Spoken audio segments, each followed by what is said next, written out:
Okay, we are back. I'm very happy to have on the Goldstein on Gelt show Professor Paul Piff. He's a social psychologist at the University of California at Berkeley, and he does this kind of study about how rich people and poor people look at themselves a little bit differently. And in fact, Paul, I understand you did a study about how they actually look at themselves in the mirror. What's the difference? That's right, Doug. So we have done a lot of different studies looking at how wealthier people behave differently from those who are less wealthy.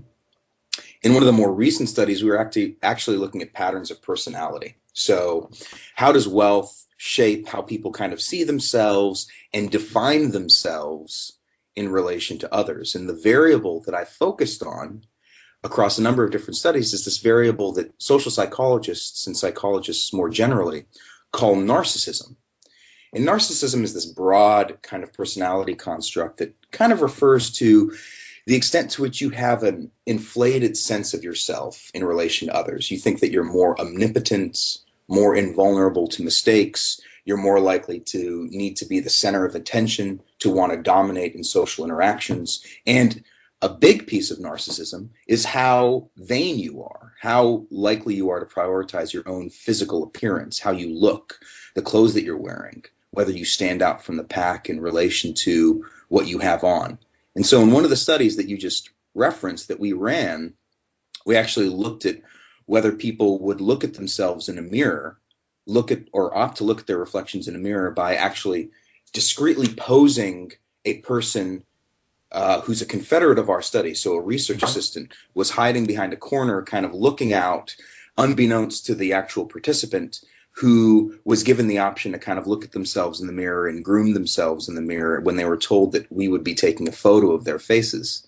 And so unbeknownst to them, we actually recorded what they did, whether they looked at themselves in the mirror and how long they spent. And what we found was this very specific effect, such that the wealthier you were, the more likely you were to want to go over to that mirror and look at your reflection and spend some time looking at your reflection in it. And how radically different was it between the wealthy and the not wealthy? Well, it was a significant effect, and that just in statistical terms, it means it was statistically significant. It wasn't a huge effect. Of course, there were some wealthy people that didn't. And again, we're looking at students here. So these are students of wealthy parents. So we're not actually measuring people's direct levels of wealth. We're measuring college students in this study, some of whom come from a lot of money, others of whom come from very little. In some cases, wealthy people didn't look at their reflections in the mirror, and there were just a lot of poorer people who didn't look at their reflections at all. But across the board, we looked at, I think, around 350 different students. We found this significant effect. I'd say about a 20% more likelihood of looking at your reflection and spending time there. Now, again, I should say that's just one study among a big package of studies where we look at narcissism and entitlement in a whole bunch of different ways. Narcissism is a difficult thing to look at behaviorally, but this was our attempt to look at one kind of behavioral manifestation, if you will, of vanity in a study. Okay, but that is referring to the children of rich people. Exactly. So you also did another study that looked at the differences between the way rich people and poor people drive, and presumably now these are the people either with or without the money, not their children. What did you find out there?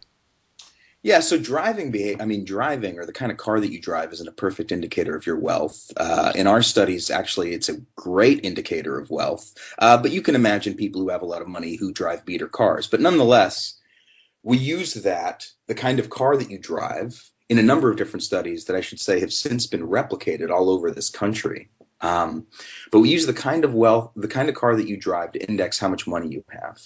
And then we ran a number of different studies to look at whether that predicted how likely you were to drive according to the law. Now, in California, one of the laws states that if you're driving down the road and you're approaching a crosswalk, if a pedestrian is waiting at that crosswalk to cross, it's the law. You have to stop for the person and allow them to cross. So failing to do so is a ticketable offense, and I know a number of people who've actually gotten tickets for doing just that thing, driving through the crosswalk without stopping. So we actually posed a person at a crosswalk in a really busy intersection of downtown Berkeley, had them approach the crosswalk and wait to cross as a driver of a vehicle came down the roadway. And then we had researchers actually literally hiding behind bushes, coding what kind of car it was. Is it a Mercedes? Is it a BMW? Is it an old Toyota Corolla?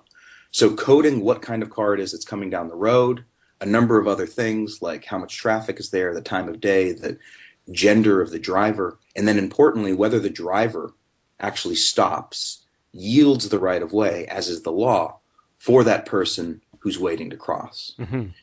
And what we found pretty consistently, none of the low status cars or least expensive cars broke the law. We coded a number of them. They all stopped for the pedestrian. And how many cars did you look at in this study? Well, across a number of different studies, in this one study, we probably looked at around 200. Wow. In variations of it. We looked at over 200, 300, 400.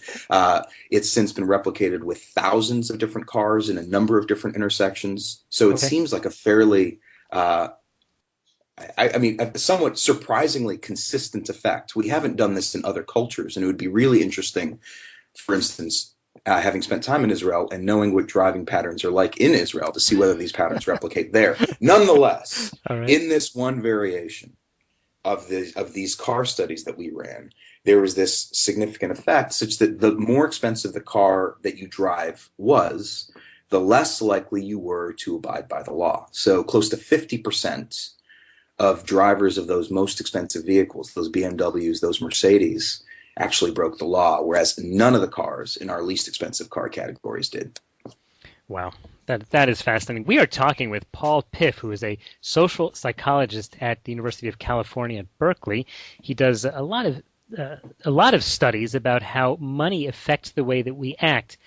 Paul, one of the things that I find that maybe disagrees with what you found, and my studies are more anecdotal because in my day job I'm a financial advisor, so I have the opportunity to sit mostly with wealthy people to help them deal with their investments. But what I found is that, and I don't know how to measure this, but I would say some of the nicest people are some of the wealthier ones who are giving away a huge amount of their income to charity. And I'm not talking about hundreds or thousands. I'm talking people who give 10 to 20% of their income every year or more. How does that concept of philanthropy jive with what you found in your studies? Yeah, that's a great point, Doug. So I would say a couple of things.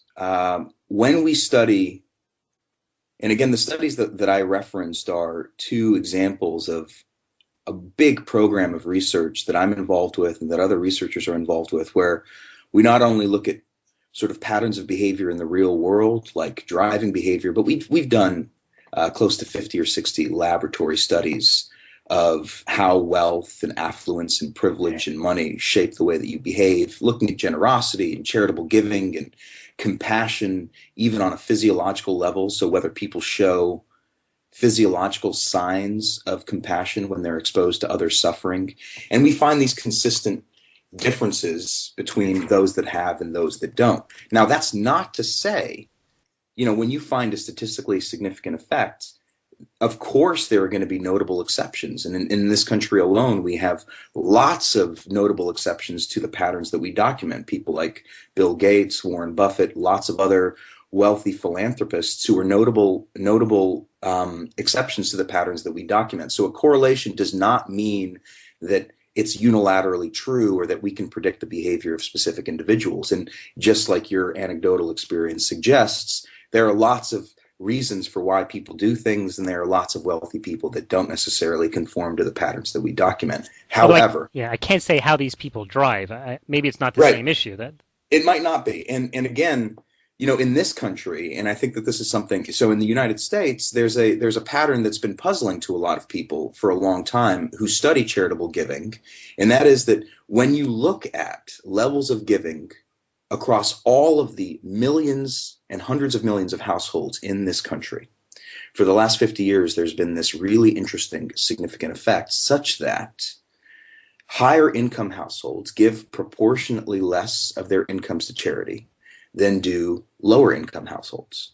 So the more money you make, the less likely you are to give portions of that money to charity. And that here has been a somewhat significant has been a highly significant effect for a lot of time.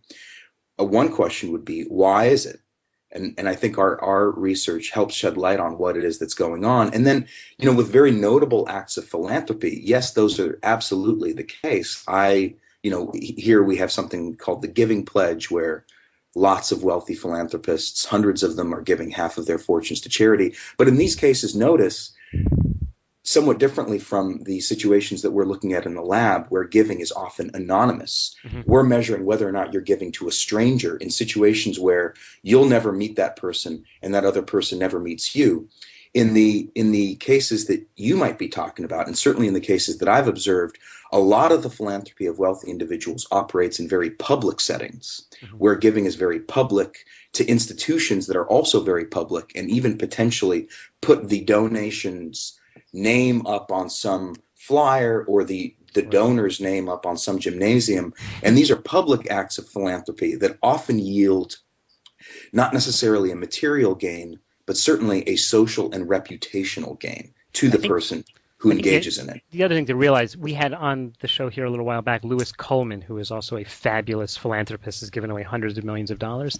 And he said that when he saw Warren Buffett and was talking about this pledge, the Giving Pledge, he said, why don't you give more? 50% sounds great, but what, are you going to go hungry if you only have $20 billion? And he actually found this rather disingenuous, kind of the way that you're describing it, which is maybe there's another motivation for these huge philanthropists to be giving away money, because they're not giving away, as far as their income goes. It's not going to have any effect whatsoever on their life, but they do get their name on a building, or they get to talk. That's interesting. Yeah, I think it once again suggests that, for anything that a person does, there's a confluence of different motivations and factors that shape why it is that they do what they do. Money is a contributing factor, but it's not the only factor. Of course, there's a person's values, there's where they come from, there's how they were raised, there's the culture they're in. There are a lot of different things that shape who a person is and what they do. But money, when you isolate its effects, when you isolate wealth's effects from the effects of other things, it consistently in our studies has this really ironic, socially costly effect on your behavior. It makes you a little more self-serving and a little less oriented to the needs of others around you, a little more likely to prioritize yourself, less attuned, less sensitive to the needs of others around you. Okay, so we're just about out of time, but I know that you have some thoughts on how to solve that problem, which is not redistribution of wealth. So if you wanted to make the wealthy people more empathetic, what would you, in 30 seconds, how would you do that? What I would say generally is that wealth is in many ways a psychological buffer. It insulates you from others. It allows you to rely on yourself, and you become less needing of your social relationships, and over time, less prioritizing of those social relationships. The way to reverse those effects, we've been finding in a number of different laboratory studies, is to simply, through simple nudges, remind people of the needs of others. And what we found is that when you bring wealthy people, for instance, into the lab, and through even brief videos, remind them of the needs of others in the social environment, they become way more compassionate, way more empathetic, way more egalitarian, and as a result, way more likely to offer up their own help and their own resources for another person, suggesting that breaking through that psychological buffer of wealth through simple reminders, simple contact, simple sort of situational interventions goes a long way toward restoring patterns of empathy. All right, that sounds like a great idea. Paul Piff from the University of California at Berkeley, tell us, how can people follow your work? So the easiest way would be to just Google my name and go to my website. All of our research and links to other people's research is on my website. The address for my website is paulpiff, oneword.wix.com/Paul Piff. All right, Paul, thanks so much for your time. Thank you, Doug. Thanks so much for having me on. You've been listening to the Goldstein on Gelt Show with money maven Doug Goldstein. Doug's weekly radio show is heard around the world, but if you miss it, you can download the podcast at www.goldsteinongelt.com.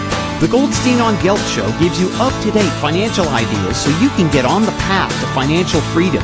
If you'd like your questions answered on the air or off, send Doug an email to doug@profile-financial.com. It's your money for your future, so join Doug every week to build your wealth on the Goldstein on Gelt Show.